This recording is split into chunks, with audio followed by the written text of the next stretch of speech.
Selamat malam Bapak Ibu Saudara-saudari yang saya kasihi dalam Tuhan. Sungguh anugerah yang luar biasa jika sampai pada malam ini kita masih diberi kesempatan untuk berdoa, bersekutu dan menyembah Tuhan. Mari sebelum kita memuji Tuhan kita bersaat teduh sejenak, memusatkan pikiran kita hanya kepadanya.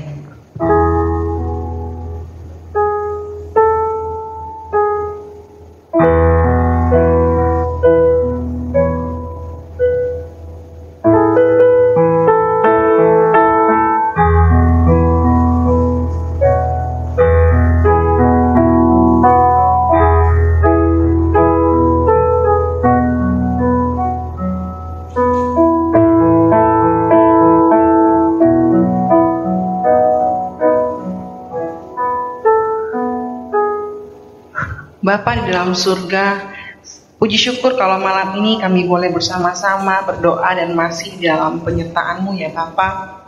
Kami anak-anak-Mu Bapa, biarlah Engkau hadir di tengah-tengah kami dalam kebaktian doa malam ini. Walaupun kami masih melakukannya secara online, tetapi biarlah kami mengkondisikan segalanya di dalam hadirat-Mu dan dalam berkat-Mu. Juga biarlah hati kami hanya tertuju kepadamu. Terima kasih ya Tuhan, dalam nama Tuhan Yesus kami berdoa. Amin. Tuhanlah yang sepatutnya kita senangkan. Seharusnya hanya kepadanya juga hati kita tertuju. Karena berkat kasih-Nya lah hidup kita boleh diberkati. Mari kita angkat pujian ini menyenangkan. Kita benar-benar mau menyenangkan hati Tuhan.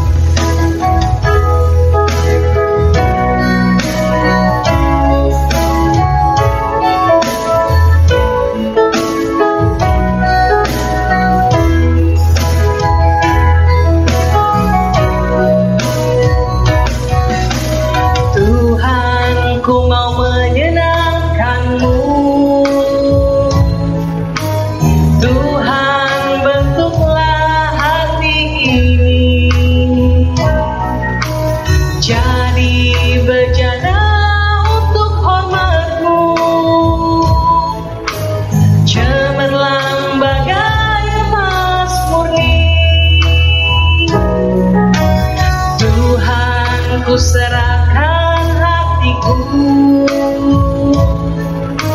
semua ku berikan padamu. Kuduskan hingga ku selalu, agar aku menyenangkanmu,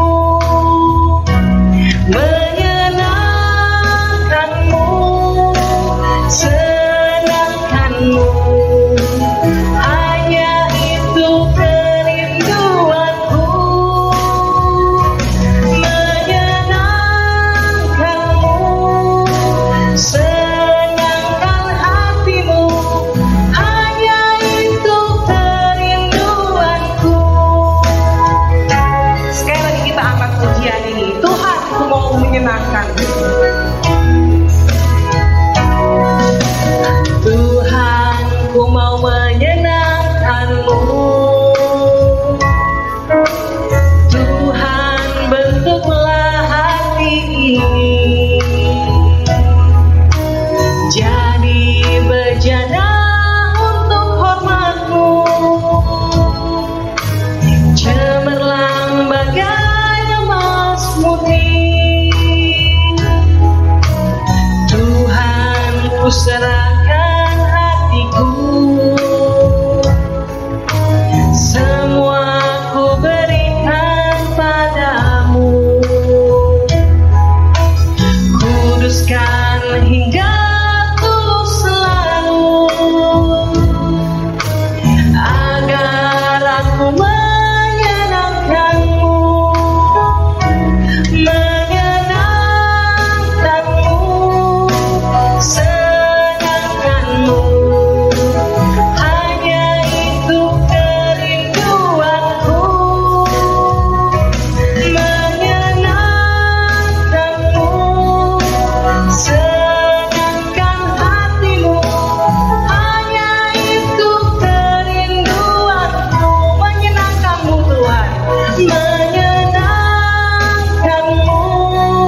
Seringkali kita dengar dalam firman Tuhan, bangsa Israel mendukakan hati Tuhan dengan menyembah berhala dan melakukan dosa-dosa lainnya.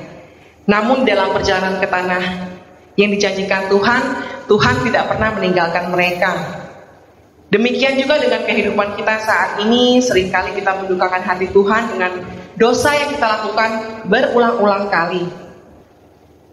Marilah kita serukan pujian ini dengan penuh keyakinan bahwa walaupun kita seringkali melakukan dosa, tetapi kalau kita mau taat dan kita mau berubah, kasih Tuhan yang menopang kita, hadiratnya yang berkuasa menjaga kita dalam kelemahan kita. Tiang awan, tiang api.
Apapun, tangan Tuhan yang penuh kasih menopang kita tanpa henti.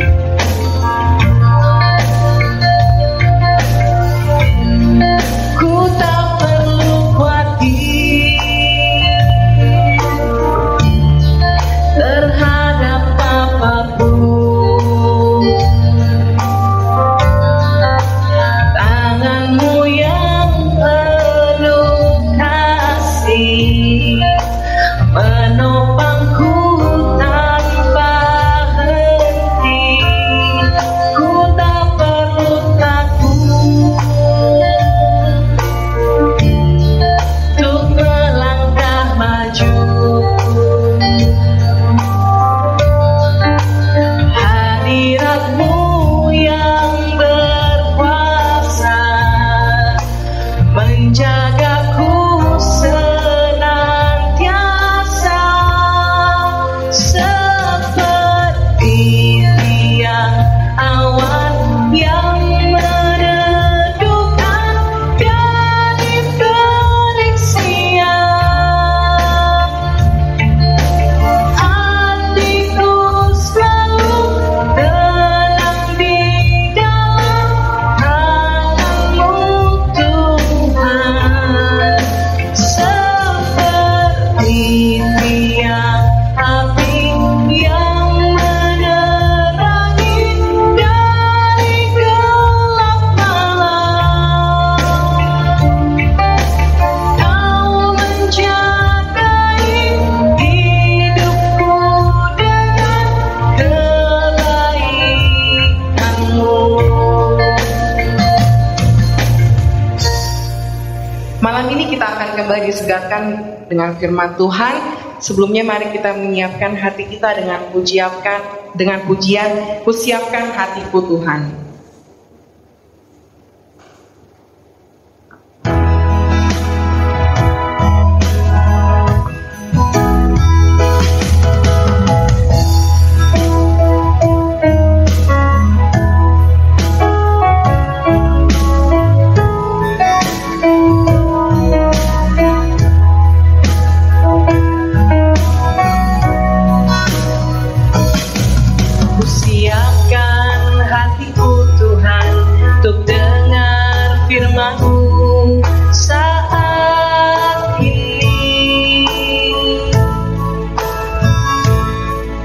ku sujud menyembah-Mu Tuhan, masuk hadirat-Mu saat ini.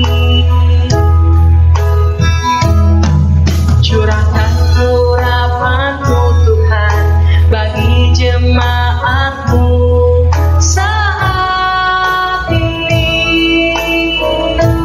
Ku siapkan hatiku Tuhan untuk dengar firman-Mu. Firman-Mu Tuhan tiada berubah.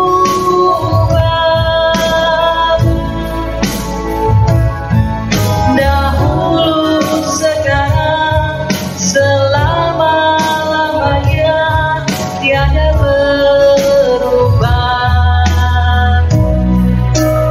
Firman-Mu Tuhan menolong hidupku.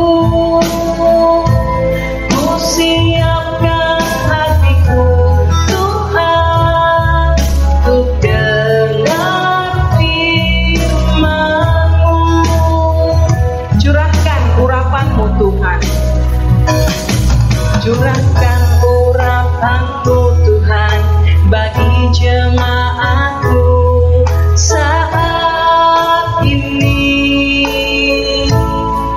Siapkan hatiku Tuhan untuk dengar firman-Mu. Firman-Mu Tuhan tiada berubah.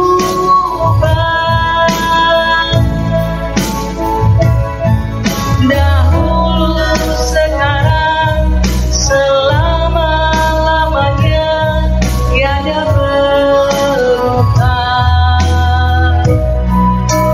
Firman-Mu Tuhan menolong hidupku.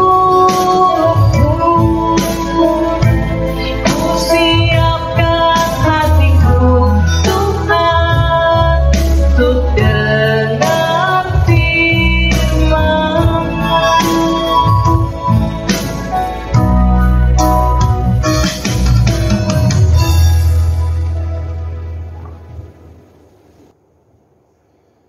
Mari kita berdoa.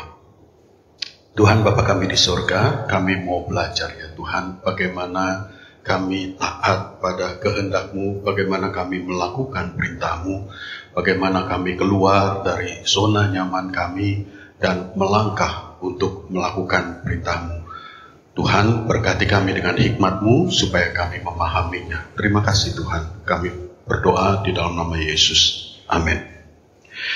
Saudara, setiap orang dewasa harus menetapkan berbagai keputusan penting untuk kehidupannya. Mulai dari profesi yang akan digelutinya, bagaimana dia memulai keluarga, di mana dia akan bekerja, akan berusaha, di bidang apa, dan di mana tinggal di mana, dan sebagainya. Ya, banyak orang mengalami kesulitan, saudara, mengambil keputusan. Pada awalnya itu karena keputusan yang penting sekali yang menentukan jalan hidupnya mungkin ya. Nah, keputusan yang sulit diambil pada awalnya dan mungkin akan salah akan mengakibatkan penyesalan di kemudian hari. Saudara, seorang teman saya itu punya 2 gelar yang bergengsi dari 2 universitas bergengsi pula. Pertama, dia adalah seorang sarjana arsitektur dari Universitas Parahyangan Bandung. Universitas ini, jurusan arsitektur dari Parahyangan ini diakui sebagai pendidikan arsitektur nomor 1 di Indonesia, saudara. Setelah lulus, tampaknya dia tidak puas dengan profesi itu, lalu dia kuliah lagi, ya. Dia kemudian kuliah di bidang kedokteran dan dia meraih sarjana kedokteran dari UI yang juga diakui sebagai pendidikan kedokteran paling utama, ya, paling baik di Indonesia. Dulu seorang calon dokter harus ikut ikatan dinas di rumah sakit atau puskesmas pemerintah, itu bisa 3-5 tahun gitu ya, sebagai syarat untuk mendapatkan izin praktek ya. Nah, saudara, mungkin teman ini enggan memenuhi syarat ini karena menganggap terlalu lama ya, 3-5 tahun itu ya. Sementara ketika itu dia punya pekerjaan di satu pabrik farmasi yang farmasi yang besar begitu ya, dan dia punya penghasilan yang cukup bagus begitu ya, sehingga kemudian dia memilih untuk tetap bekerja di perusahaan itu dan tidak mengambil izin prakteknya ya, sehingga dia tidak bisa berpraktek menjadi dokter, saudara ya. Nah, akhirnya di usia 50 tahun, saudara, sarjana arsitekturnya tidak terpakai karena dia belum sempat menimba pengalaman di bidang itu, dan dia juga tidak bisa berpraktek sebagai dokter karena dia tidak punya izin ya. Nah, saudara, pencapaian akademis yang begitu bagus dari teman ini tidak membuatnya kemudian berhasil di dalam karir di usia tuanya, saudara. Kita tahu usia 50 itu sulit sekali mendapatkan pekerjaan ya. Nah, saudara, itu semua dimulai dari keengganannya memenuhi kewajiban ikatan dinas pemerintah yang dirasakannya mungkin terlalu banyak menuntut pengorbanannya ya. Saudara, jadi masalah yang sebenarnya adalah keengganannya keluar dari zona nyamannya ya. Dan ini sebetulnya adalah masalah dari kebanyakan orang, saudara. Banyak orang suka dengan status quo, yaitu kondisi yang ada sekarang. Orang tidak suka dengan perubahan, orang tidak suka dengan sesuatu yang baru. Memang tidak semua status quo itu buruk, saudara. Kondisi kita sekarang mungkin kondisi yang sudah ideal ya, sudah sesuai dengan kehendak Allah, dan tentu saja tidak perlu dirubah ya. Mungkin yang diperlukan penguatan ya, atau pengembangan supaya lebih bagus lagi, lebih baik lagi begitu ya. Tetapi tidak perlu dirubah. Tetapi bagaimana kalau kondisi yang sekarang ini tidak ideal ya, dan perlu dirubah? Saudara, apakah pekerjaan kita sekarang itu tidak melibatkan dosa? Kalau pekerjaan itu tidak kudus, meskipun gajinya besar, beranikah kita meninggalkannya dan mencari pekerjaan lain yang lebih baik, yang lebih kudus, begitulah ya? Beranikah kita menanggung resiko mendapat gaji yang lebih kecil di tempat yang baru itu? Mungkin pekerjaannya sendiri tidak masalah, tetapi kalau lingkungannya juga cenderung menjauhkan kita dari Tuhan, apakah kita perlu mempertahankannya, saudara? Apakah pekerjaan kita yang sekarang menghalangi kita beribadah? Apakah lingkungan tempat tinggal kita sekarang cukup baik untuk kehidupan rohani kita? Saudara, kalau kondisi sekarang tidak mendukung pertumbuhan rohani kita, kita harus meninggalkannya. Apalagi kalau itu tidak sesuai dengan kehendak Allah, saudara. Tetapi masalah akan timbul bila kondisi ini sangat baik. Kondisi yang sekarang ini sangat baik secara materi maupun secara jasmania, begitu ya. Maka orang akan merasa sayang untuk meninggalkannya, untuk memulai sesuatu yang baru. Nah, saudara, penyebab utama dari keengganan keluar dari zona nyaman sebetulnya adalah rasa takut dengan situasi dan kondisi yang baru. Apakah akan menjadi lebih buruk atau akan menjadi lebih baik dari sekarang, itu kita tidak tahu. Dan itu yang mencemaskan kita, begitu ya. Orang terus-menerus pada pikiran what if, bagaimana kalau, gitu ya. Kalau karyawan berhenti, begitu saudara, dan kita harus mengganti, lalu kita mulai muncul pikiran, bagaimana kalau karyawan baru itu nggak bisa kerja, ya? Kemudian kalau kita misalnya mau ganti pekerjaan, pikir lagi, bagaimana kalau pekerjaan baru itu tidak baik, terlalu berat, terlalu menekan, begitu ya?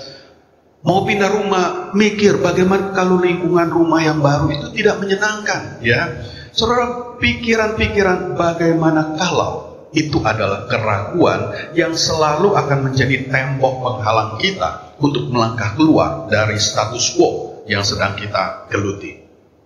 Pikiran ini juga yang menghalangi orang Kristen memberitakan Injil. Bagaimana kalau orang itu menolak? Bagaimana kalau dia marah? Bagaimana kalau saya salah omong? Bagaimana kalau saya dicap sok tahu? Serta berbagai macam bagaimana kalau lainnya. Maka di dalam kesempatan kebaktian doa ini saya ingin membahas hal ini, saudara. Bukan hanya supaya kita menghapus keraguan kita untuk untuk memberitakan Injil, tetapi kiranya saya berharap pembahasan ini juga boleh mengajar kita untuk berani meninggalkan zona nyaman kita, status quo kita, dan kita berani mencoba melakukan sesuatu yang baru yang dikehendaki Tuhan. Saudara, untuk itu mari kita melihat beberapa tokoh Alkitab yang berhasil meruntuhkan tembok penghalang keraguan itu dan melangkah mengikuti perintah Tuhan. Saudara, kita akan melihat beberapa pahlawan iman di dalam Ibrani 11. Ya, tokoh yang pertama adalah Abraham. Saudara, ini juga menjadi tokoh pertama dari Ibrani 11. Mari kita lihat Ibrani 11 ayat 8. Ya, karena iman Abraham taat ketika ia dipanggil untuk berangkat ke negeri yang akan diterimanya menjadi milik pusakanya. Lalu ia berangkat dengan tidak mengetahui tempat yang ia tujui. Saudara, untuk mengetahui lebih banyak tentang panggilan Abraham, kita perlu melihat dari Kejadian 12 ayat 1 sampai 4. Saudara, kita tidak membaca semua ya. Ayat 1 saya bacakan. Pergilah dari negerimu dan dari sanak saudaramu dan dari rumah bapamu ini ke negeri yang akan kutunjukkan kepadamu. Lalu ayat 4, lalu pergilah Abram seperti yang difirmankan Tuhan kepadanya. Saudara, Tuhan memanggil Abram keluar dari kampung halamannya dan seluruh keluarganya di Haran untuk pergi ke suatu tempat yang tidak diketahuinya, dan Abram pergi. Kepatuhan Abram ini bukan hal yang biasa, saudara. Ini sesuatu yang luar biasa. Kenapa? Karena ada dua hal yang seharusnya menjadi keberatan bagi siapapun yang menerima perintah itu. Yang pertama, saudara, Abraham itu dipanggil meninggalkan kehidupan yang dijalaninya, boleh dikatakan seumur hidup, saudara. Karena ketika itu dikatakan di Kejadian 12, usianya sudah 75 tahun. Usia ini bukan usia seumur jagung, saudara. Ya, sewajarnya pada usia itu orang sudah sangat mapan dan tentu enggan memulai sesuatu yang baru, ya. Yang kedua, Tuhan sama sekali tidak memberi gambaran tentang tempat tujuan Abram, ya. Apakah tempat itu aman dari orang-orang jahat? Apakah tempat itu cukup subur? Bagaimana iklimnya? Apakah saya cocok tinggal di sana, ya? Apakah iklim itu nyaman atau tidak? Sama sekali Abram tidak tahu. Nah, yang pertama saja itu sudah menjadi alasan kuat bagi Abram untuk menolak pergi sebetulnya, saudara. Apalagi yang kedua, tempat yang baru itu masih gelap bagi dia, ya. Tetapi Abram pergi. Tidak ada pikiran-pikiran bagaimana kalau yang menghalanginya. Mengapa Abram taat padahal perintah Tuhan pasti akan menimbulkan banyak keraguan pada orang lain. Ibrani 11 ayat 8 tadi memberitahu kita karena iman, ya. Yang kedua, saudara, tokoh Musa. Ini dikatakan di dalam Ibrani 11, saudara. Saya bacakan ayat 24, 25, dan 27. Karena iman, maka Musa setelah dewasa menolak disebut anak putri Firaun. Karena ia lebih suka menderita sengsara dengan umat Allah daripada untuk sementara menikmati kesenangan dari dosa. Ayat 27, karena iman maka ia telah meninggalkan Mesir dengan tidak takut akan murka raja. Ia bertahan sama seperti ia melihat apa yang tidak kelihatan. Saudara, kisah hidup Musa sebelum menjadi nabi Tuhan itu tidak banyak kita ketahui, ya. Alkitab hanya menceritakannya secara ringkas saja di dalam satu pasal, Keluaran pasal 2. Dan hanya di dalam pasal itu saja. Dan di sana juga sama sekali tidak dikatakan seperti yang kita baca di Ibrani 11 ini, begitu ya. Tetapi sebetulnya Keluaran 2 ayat 11-12 itu telah menyiratkan bahwa Musa tidak mau hanya menikmati kemewahan istana Mesir sebagai anak angkat putri Firaun, ya. Musa mengingat akan bangsanya dan selalu peduli akan mereka. Saudara, untuk lebih jelas kita baca Keluaran 2 ayat 11-13, saudara.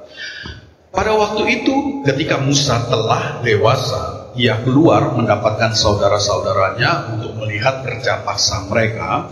Lalu dilihatnya lah seorang Mesir memukul seorang Ibrani, seorang dari saudara-saudaranya itu. Ia menoleh ke sana sini dan ketika dilihatnya tidak ada orang, dibunuhnya orang Mesir itu dan disembunyikannya mayatnya di dalam pasir.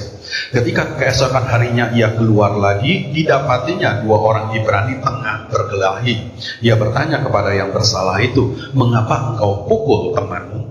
Ayat 1-10 dari Keluaran 2 ini menceritakan Musa itu lahir di tengah perintah Firaun untuk membunuh semua bayi laki-laki Israel, ya. Karena itu orang tuanya menyembunyikan dia sampai usia 3 bulan dan tidak bisa lagi disembunyikan, ya. Kemudian bayi itu dilarung di Sungai Nil dekat dengan tempat para putri istana mandi, ya.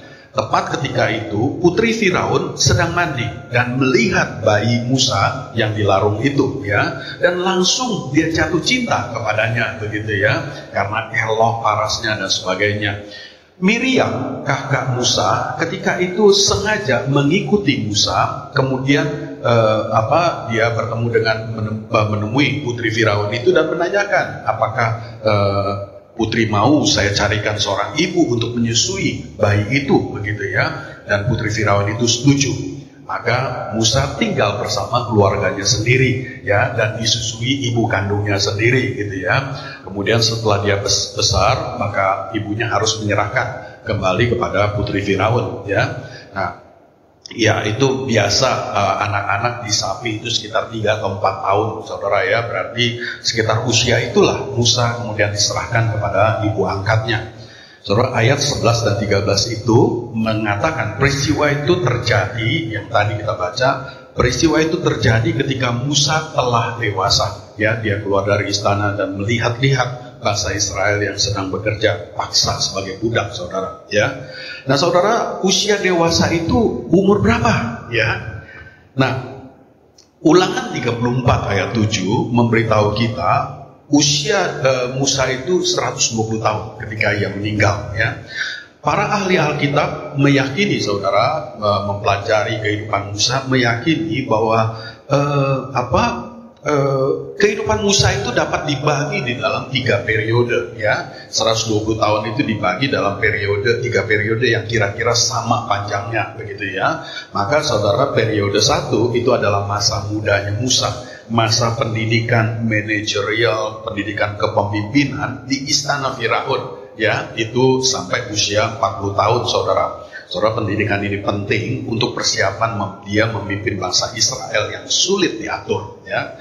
Kemudian periode kedua itu juga selama 40 tahun adalah masa penggojlokan, kehidupan keras di padang gurun, ya. Ini pendidikan yang juga penting karena Musa akan memimpin perjalanan panjang bangsa Israel di padang gurun, ya. Kemudian periode ketiga itu juga 40 tahun dari usia 80 sampai 120, saudara. Itu adalah perjalanan itu sendiri, ya. Musa memimpin bangsa Israel mengembara mengelilingi padang gurun selama 40 tahun itu sampai akhirnya mereka siap untuk masuk ke tanah perjanjian. Jadi saudara, nas Keluaran 2 ayat 11-13 yang kita baca tadi itu terjadi ketika Musa berusia sekitar 40 tahun, saudara.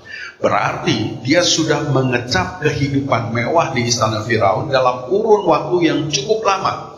Tetapi perhatikan, kemewahan dalam waktu yang lama itu tidak menjadi zona nyaman bagi Musa. Meskipun kitab Keluaran tidak menyebutkan, tetapi surat Ibrani 11 menyiratkan bahwa Tuhan sudah menanamkan kesadaran di hati Musa bahwa dia telah diberi kelebihan dari saudara-saudara sebangsanya dan dia punya kewajiban untuk memimpin bangsanya untuk kehidupan yang lebih baik, ya. Maka dia membela orang Israel dan dia juga mencegah perkelahian dari kedua orang Israel itu, gitu ya. Musa rela meninggalkan zona nyamannya sebagai keluarga istana Mesir dan menolong bangsanya. Pertanyaannya sekali lagi, kenapa Musa mau melakukannya? Saudara, Ibrani 11:24 memberikan kita jawabannya. Karena iman. Sekali lagi, jawaban yang sama, karena iman. Tokoh yang ketiga, Rahab, ya. Kali ini adalah seorang perempuan Kanaan, saudara, ya. Ibrani 11 ayat 31. Karena iman, maka Rahab, perempuan sundal itu tidak turut binasa bersama-sama dengan orang-orang durhaka karena ia telah menyambut pengintai-pengintai itu dengan baik. Orang-orang durhaka di sini maksudnya penduduk Yeriko, saudara. Ya. Nah, saudara, kisah Rahab ini bisa kita baca di dalam Yosua 2. Ya. Rahab adalah pelacur yang tinggal di atas tembok kota Yeriko. Ketika dua orang pengintai Israel diperintah Yosua untuk memata-matai Yeriko, mereka menginap di rumah Rahab. Dua pengintai itu ketahuan oleh raja kota Yeriko, lalu raja itu menyuruh orang menangkapnya di rumah Rahab. Tetapi Rahab menyembunyikan mereka dan membohongi para tentara raja, sehingga akhirnya dua pengintai itu dapat meloloskan diri. Ya, apa yang kita pikirkan mengenai tindakan Rahab ini? Apakah dia perempuan nekat, berani-beraninya menyembunyikan dua orang asing dan mengkhianati rajanya sendiri? Atau dia bodoh, saudara, menggantungkan keselamatan pada dua orang asing yang belum pernah dikenalnya? Kemudian menanggung resiko dia dibunuh oleh rajanya karena kalau kebohongannya ketahuan. Sekali lagi, saudara, Ibrani 11 ayat 31 memberikan jawaban yang sama seperti tadi. Karena iman. Iman yang bagaimana, saudara? Ya, sedangkan dia seorang perempuan Kanaan, kafir yang tidak mengenal Allah. Saudara, kali ini kita harus membaca dari Yosua 2, saudara, untuk mendapat penjelasannya, begitu ya, jawabannya. Iman yang bagaimana yang membuat dia menggantungkan nasibnya kepada dua pengintai itu, begitu ya. Yosua 2 ayat 9 sampai 13. Perhatikan. Aku tahu bahwa Tuhan telah memberikan negeri ini kepada kamu dan bahwa kengerian terhadap kamu telah menghinggapi kami dan segala penduduk negeri ini gemetar menghadapi kamu. Sebab kami mendengar bahwa Tuhan telah mengeringkan air laut Teberau di depan kamu ketika kamu berjalan keluar dari Mesir. Dan apa yang kamu lakukan kepada kedua raja orang Amori yang di belakang sungai Yordan itu, yakni kepada Sihon dan Og yang telah kamu tumpas. Ketika kami mendengar itu, tawarlah hati kami dan jatuhlah semangat setiap orang menghadapi kamu. Sebab Tuhan Allahmu ialah Allah di langit, di atas dan di bumi di bawah. Maka sekarang bersumpahlah kiranya demi Tuhan, bahwa karena aku telah berlaku ramah terhadapmu, kamu juga akan berlaku ramah terhadap kaum keluargaku. Dan berikanlah kepadaku suatu tanda yang dapat dipercaya, bahwa kamu akan membiarkan hidup ayah dan ibuku, saudara-saudaraku yang laki-laki dan yang perempuan, dan semua orang-orang mereka, dan bahwa kamu akan menyelamatkan nyawa kami dari maut. Saudara, di sini dikatakan Rahab telah mendengar kuasa Yahweh yang menolong bangsa Israel dengan cara yang ajaib. Mengeringkan laut Teberau, menghalau orang-orang di padang gurun yang menyerang mereka, dan seterusnya. Dan dia percaya tidak ada dewa manapun yang dia kenal yang mempunyai kuasa sedemikian besar seperti Yahweh. Dia percaya Yahweh lah Allah yang sejati, di langit di atas dan di bumi di bawah, ya, yang layak disembah dan ditaati. Karena itu, saudara, Rahab berani menggantungkan keselamatannya kepada utusan-utusan Israel yang dianggapnya utusan Allah sendiri. Saudara, kalau Rahab saja yang rakyat biasa tahu tentang perbuatan Yahweh menolong bangsa Israel, apakah Raja Yeriko dan tentaranya tidak tahu kenyataan itu? Pasti mereka juga tahu, saudara. Justru karena itulah mereka waspada dan begitu ingin menangkap pengintai Israel itu, ya. Karena mereka harus berhati-hati terhadap orang Israel, ya. Mereka juga takut terhadap Israel, saudara. Tetapi mereka tidak beriman seperti Rahab. Mereka hanya percaya menurut nalar dan pikiran mereka bahwa Allah itu maha kuasa, ya. Tetapi mereka tidak beriman kepada Rahab, mau menggantungkan keselamatannya kepada Allah, ya. Mereka memilih tetap melawan sebisanya. Saudara, dari tiga tokoh ini, ya, kita sudah sebenarnya tiga tokoh ini mewakili seluruh tokoh di dalam Alkitab, saudara, ya. Nah, saudara, kita bisa melihat bahwa semua tokoh ini berani meninggalkan zona nyaman mereka, meninggalkan status quo, dan melangkah kepada suatu kehidupan yang baru. Meskipun kehidupan itu gelap, tidak kelihatan tidak nyaman, begitu ya, dan menakutkan mungkin pasti, ya, saudara, ya. Tetapi mereka berani melangkah karena iman kepada Tuhan. Mereka tidak dihalangi oleh pikiran bagaimana kalau, ya, yang akan membuat mereka ragu bertindak, ya. Dan Ibrani 11 secara berulang terus menerus memberikan alasannya karena iman. Ya, saudara, Ibrani 11 ayat 1 memberitahu kita apakah iman itu. Iman adalah dasar dari segala sesuatu yang kita harapkan dan bukti dari segala sesuatu yang tidak kita lihat. Abram tidak melihat adanya alasan yang kuat untuk menuruti panggilan Tuhan. Dia juga tidak melihat tanah yang akan menjadi tempat tinggalnya kelak. Tetapi dia percaya pada janji Tuhan bahwa Tuhan akan memberkati dia. Dia percaya kepada Tuhan meskipun dia belum melihat adanya bukti atas janji itu. Musa punya kesadaran sejak semula bahwa Tuhan mau dia memimpin bangsa itu untuk kehidupan yang lebih baik. Meskipun pada awalnya Tuhan belum berfirman kepadanya ketika itu, saudara. Tetapi panggilan itu sudah ada di dalam hatinya dan dia mau bertindak menurut panggilan itu.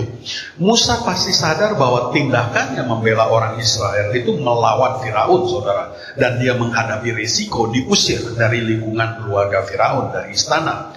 Musa beriman kepada Tuhan yang sebenarnya hanya dikenalnya samar-samar, saudara. Ya, karena dia lebih banyak bergaul dengan keluarga kerajaan Mesir yang menyembah berhala daripada bergaul dengan saudara sebangsanya. Musa tidak melihat Tuhan sebagaimana keluarga kandungnya, tetapi saudara, dia beriman tanpa melihat. Ya, yang ketiga, Rahab itu hanya mendengar tentang Tuhan, saudara, tidak pernah melihatnya sendiri. Seperti Abram dan Musa, Rahab juga beriman tanpa pernah melihat sendiri pekerjaan tangan Tuhan yang dahsyat itu. Ya, nah, apa yang kurang dari kita dibandingkan mereka bertiga? Ya, saudara, mereka ketika mereka menjawab panggilan itu, mereka boleh dikatakan sama sekali tidak mengenal Tuhan, saudara. Ya, bagaimana dengan kita? Kita percaya Tuhan, kita percaya Yesus Kristus adalah juru selamat dan Tuhan kita, begitu ya. Kita juga kita juga percaya Roh Kudus menyertai hidup kita. Tetapi apakah kita berani melangkah seperti mereka? Saudara, apakah kita berani meninggalkan zona nyaman kita, menjalani sesuatu yang baru kalau Tuhan memanggil kita untuk melakukannya? Saudara, sebetulnya semua kita mempunyai panggilan, saudara. Ya, mungkin kita belum sadari, tetapi kita punya panggilan. Saya sudah sering mengutip Efesus 2 ayat 10 yang menyatakan bahwa saudara dan saya diselamatkan untuk melakukan pekerjaan baik yang sudah disiapkan Allah.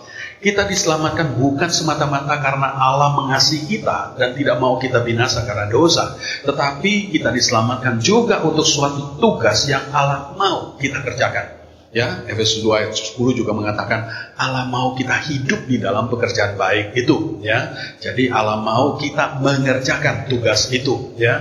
Tugas itu adalah misi Allah bagi dunia sebetulnya, saudara, yang kemudian diamanatkan kepada kita. Berarti misi Allah itu menjadi misi umat Allah, menjadi misi kita, ya. Apakah misi itu, saudara? Sekali lagi tadi dikatakan melakukan pekerjaan baik yang Allah sudah siapkan sebelumnya. Itu adalah misi kita. Menjadi berkat bagi dunia. Pekerjaan baik itu adalah menjadi berkat bagi seluruh ciptaan, saudara. Ya. Nah, apakah misi kita itu, misi orang percaya itu sesuatu yang besar sekali, atau mungkin cuma hal kecil, saudara? Itu tidak penting, saudara. Ya, besar ataupun kecil itu tetap adalah misi yang harus kita lakukan. Saudara, dari ketiga contoh tadi, saudara, kita bisa melihat gradasi dari misi itu, saudara.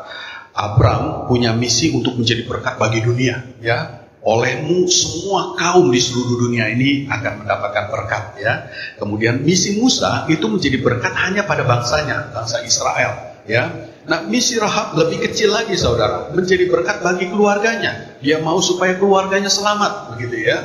Jadi, apakah besar, menengah atau kecil, ya, semua orang punya misi, punya panggilan masing-masing, saudara. Saudara, Tuhan tidak perlu berfirman kepada kita seperti kepada Abraham, ya, secara langsung, begitu ya. Mungkin hanya tersirat, begitu ya, hanya kita rasakan di dalam hati seperti Musa, atau mungkin seperti Rahab, kita hanya melalui peristiwa yang kita tahu, begitu ya. Saudara, jadi berbagai macam cara panggilan Tuhan, tetapi setiap kita dipanggil oleh Tuhan untuk melakukan misi Allah. Saudara, yang harus kita lakukan, yang harus kita menjadi tanda tanya kita adalah, maukah kita mendengar suara Tuhan? Ya, sekali lagi, Tuhan tidak selalu berfirman seperti kepada Abraham secara langsung begitu ya. Mungkin bisa lewat mimpi, bisa lewat peristiwa-peristiwa yang ada di sekeliling kita, ya. Tetapi Roh Kudus akan menggerakkan hati kita untuk melakukan tugas tertentu dari Allah, ya. Yang penting adalah kita mau mendengarkannya, saudara, ya. Nah, setelah kita mendengarkannya, maukah kita melakukan perintah itu, panggilan itu? Saudara, kalau misalnya kita dipanggil untuk keluar dari pekerjaan kita dan melakukan pekerjaan yang lain, seharusnya lah kita dengan iman seperti tokoh-tokoh tadi melakukannya, ya, melangkah, meninggalkan yang lama. Jangan ragu, saudara, karena kita beriman, kita percaya kepada Tuhan. Tuhan, kalau Tuhan sudah memerintahkan, maka itulah yang terbaik bagi kita. Jangan ragu meninggalkan pekerjaan kita yang sekarang, karena semua yang diperintahkan Tuhan, Tuhan pasti akan memperlengkapi, Tuhan pasti akan mencukupkan segala kebutuhannya, saudara.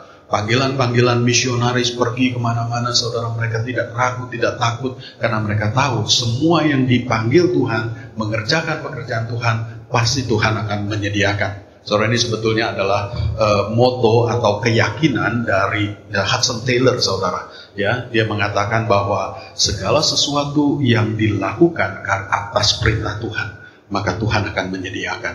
Tuhan akan mensuplai, menyediakan segala kebutuhannya. Ya, maka tidak perlu ada keraguan. Termasuk juga, saudara, kita masih di dalam bulan misi, saudara, di mana kita juga belajar bahwa kita juga mendapatkan perintah untuk melakukan, untuk memberitakan Injil. Maka jangan ada keraguan, bagaimana kalau saya tidak mampu, bagaimana kalau dia marah, bagaimana kalau ini, bagaimana kalau itu.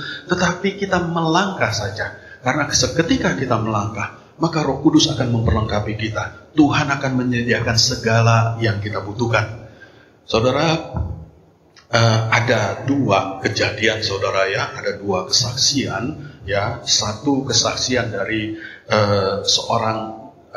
dari satu misionaris, saudara, ya. Dia menulis buku, ya, nama misionarisnya Tim Dearborn, ya. Dia menceritakan bagaimana mahasiswanya melakukan satu misi penginjilan kepada anak-anak jalanan, ya, anak-anak yang dibuang oleh keluarganya, begitu ya. Nah, saudara, mahasiswa ini kebingungan apa yang harus dia katakan, begitu ya. Nah, dia pergi, mereka sekelompok, saudara, teman-teman secara terpisah, satu orang begitu ya. Dia pergi ke satu semacam kafe, toko donat, saudara, yang banyak dikunjungi oleh anak-anak jalanan seperti itu, ya. Ada pelacur, ada pemulung, atau yang biasa lontang-lantung begitu di jalan, begitu ya.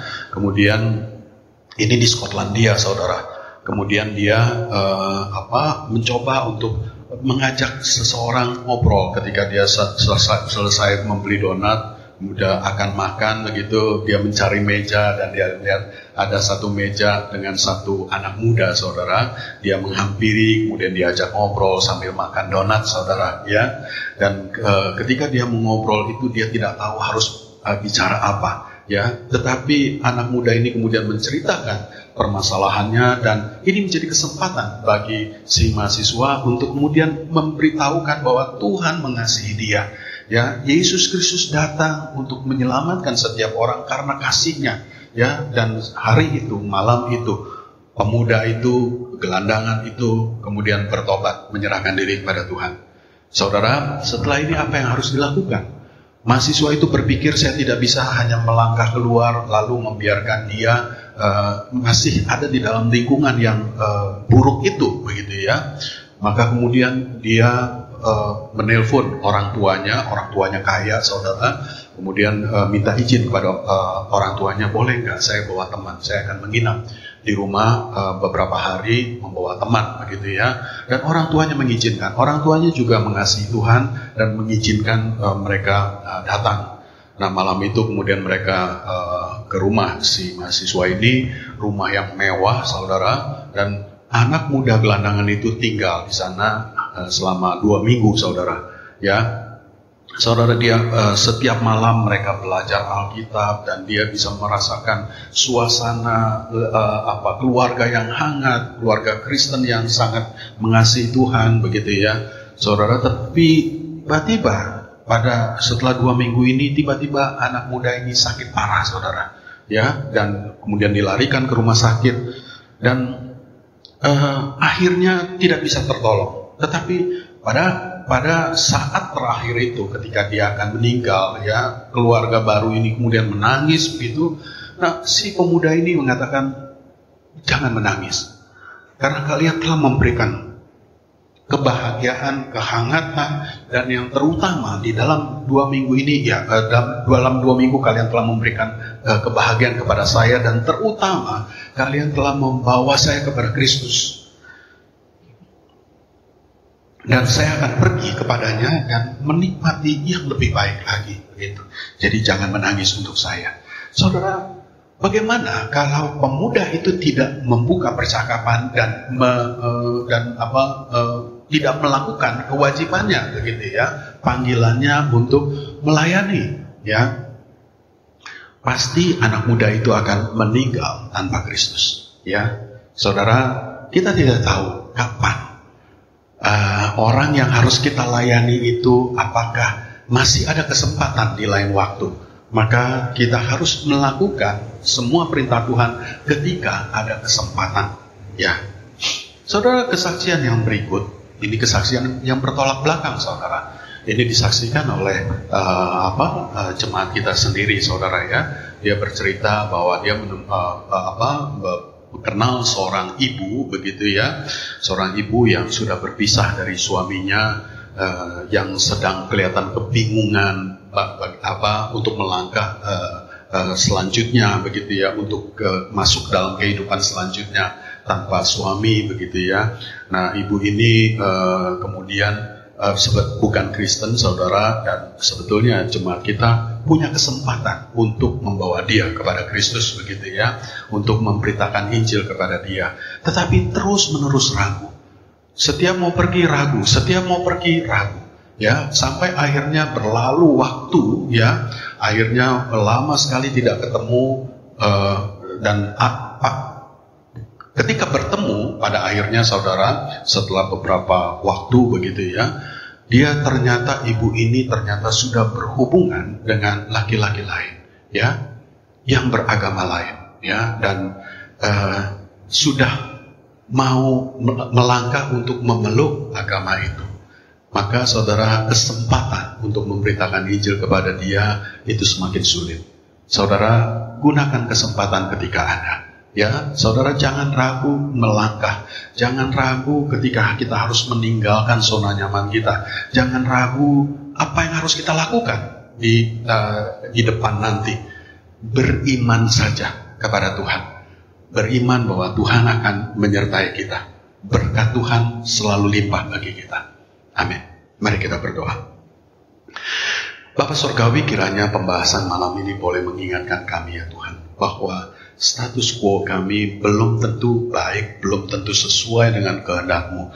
Dan apabila kami tahu bahwa itu berlawanan dengan kehendak-Mu, biarlah kami mengikuti perintah-Mu, ya Tuhan.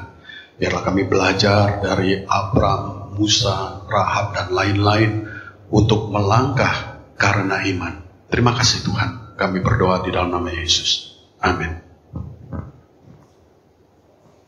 Kembali kita akan menaikkan doa-doa syafaat kita. Sebelumnya mari kita siapkan hati kita dengan pujian Semua Baik.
Yang pertama kita akan berdoa untuk masalah penanganan kondisi COVID yang kita tahu sampai sekarang ini kita masih di dalam kondisi pandemi yang belum berakhir, tetapi sepertinya masyarakat sudah banyak yang sepertinya tidak mau ambil pusing, seakan-akan kondisi ini sudah seperti normal, yang kemungkinan dikarenakan mereka merasa sudah divaksin atau merasa sudah bebas dan sebagainya.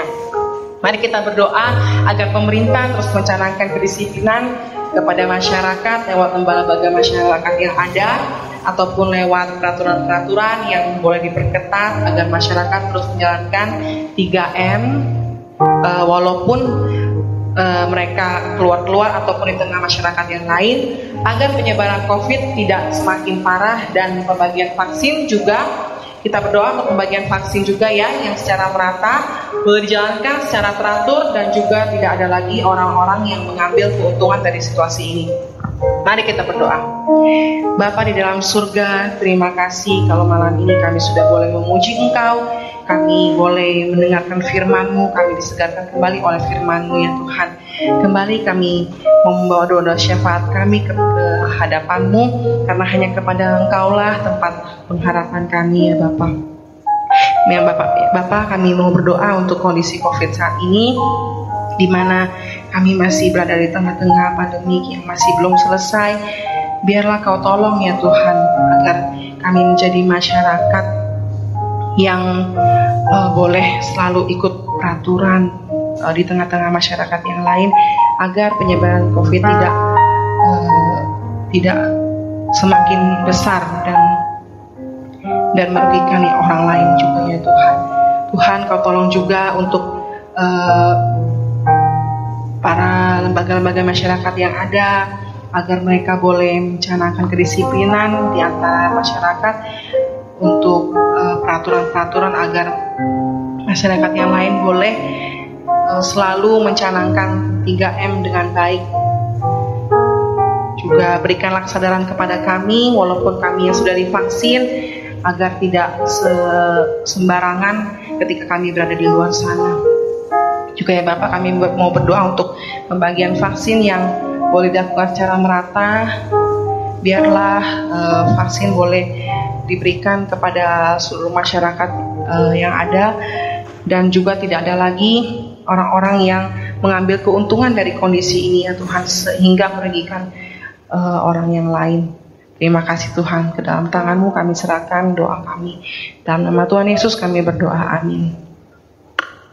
Yang kedua, mari kita berdoa untuk orang-orang yang ada di dalam bidang penginjilan, terutama lembaga-lembaga misi juga yang ada di mana saat ini sepertinya mungkin orang-orang yang melayani Tuhan dalam bidang ini, para misionaris juga ya belum bisa bekerja secara maksimal. Biarlah Tuhan yang selalu menolong dan memberkati mereka di dalam segala perjalanan mereka dalam menyebarkan Injil Tuhan, agar mereka tidak goyah dan selalu dikuatkan.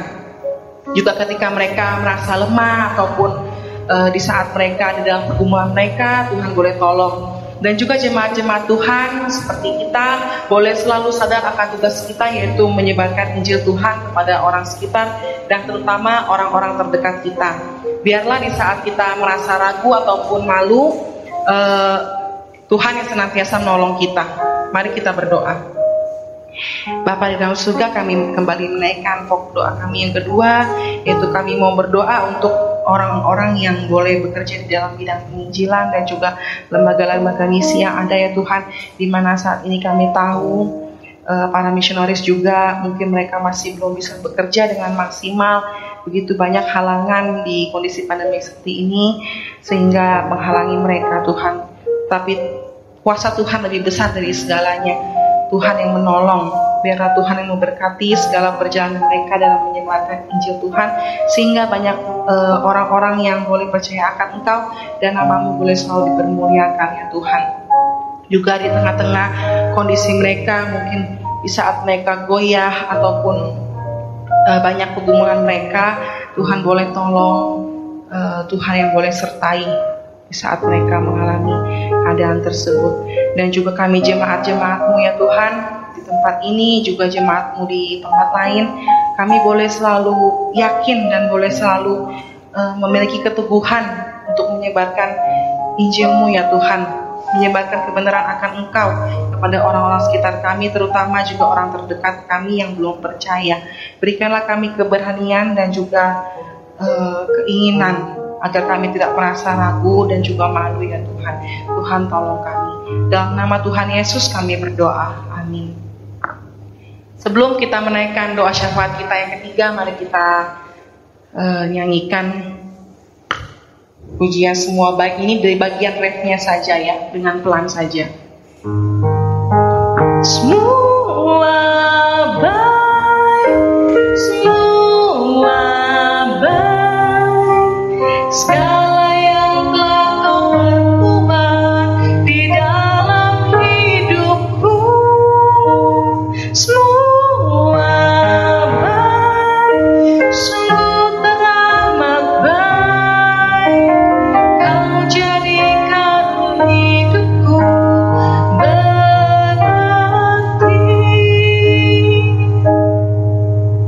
Yang ketiga, mari kita berdoa juga untuk kondisi perekonomian bangsa dan negara saat ini, di mana dikarenakan kondisi pandemi juga banyak bahkan perusahaan-perusahaan yang ternama, tempat belanja yang besar sekalipun boleh tutup dan menyebabkan banyak karyawan-karyawan yang terkena PHK juga. Mari kita berdoa agar usaha-usaha di Indonesia ini boleh segera bangkit, sehingga banyak orang yang boleh menemukan lapangan pekerjaan baru. Dan orang yang belum mendapatkan pekerjaan tidak langsung berputus asa, terutama anak-anak Tuhan juga, mereka boleh yakin bahwa penyertaan Tuhan selalu ada dalam hidup mereka.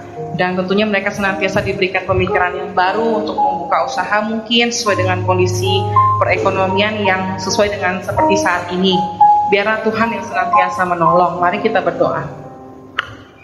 Ya Bapa, kembali kami menaikkan doa kami yang ketiga untuk perekonomian bangsa dan negara saat ini Bapa. Kami tahu di tengah kondisi pandemi ini banyak orang kesusahan dan juga bahkan banyak perusahaan-perusahaan yang boleh tutup Tuhan, dikarenakan pemasukan mereka lebih sedikit dari biasanya. Tuhan, biarlah Engkau yang menolong agar mereka boleh segera bangkit, dan juga orang-orang terutama anak-anak Tuhan tidak boleh segera berputus asa ya Tuhan. Mereka boleh selalu mengandalkan Engkau Tuhan dalam kesusahan mereka.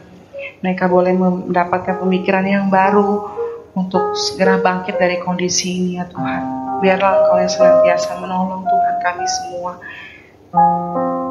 Dalam nama Tuhan Yesus kami berdoa. Amin. Mazmur 34 ayat 5. Aku telah mencari Tuhan, lalu Ia menjawab aku dan melepaskan aku dari segala kegentaranku. Tujukanlah pandanganmu kepadanya, maka mukamu akan berseri-seri dan tidak akan malu tersipu-sipu. Mari saudara sekalian, kita datang di hadirat Tuhan. Mari kita bawa segala keraguan kita, ketakutan kita, segala pergumulan kita. Mari kita berdoa, masing-masing pribadi berdoa.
Tuhan Bapa kami di sorga, kami bersyukur ya Tuhan, bahwa Engkau senantiasa memelihara kami.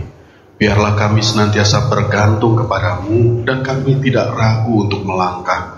Kami tetap beriman bahwa Engkau Allah yang Maha Kuasa yang menopang kehidupan kami. Terima kasih Tuhan. Di dalam nama Yesus kami berdoa. Saudara sekalian, mari arahkan hati dan pikiran kita kepada Tuhan. Mari kita menerima berkat Tuhan. Kiranya kasih yang penuh rahmat dari Allah Bapa, Yesus Kristus dan juga Roh Kudus senantiasa memberkati kita dengan limpah.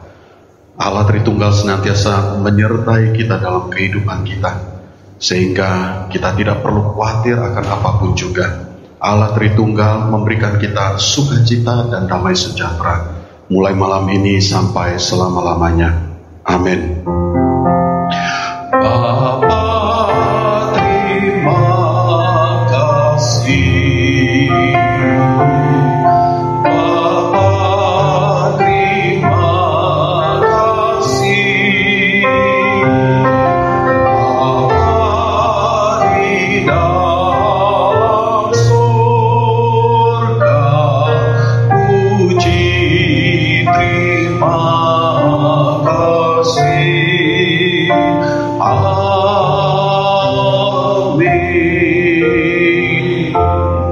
Silakan saat teduh, saudara sekalian, kebaktian doa kita selesai. Tuhan memberkati.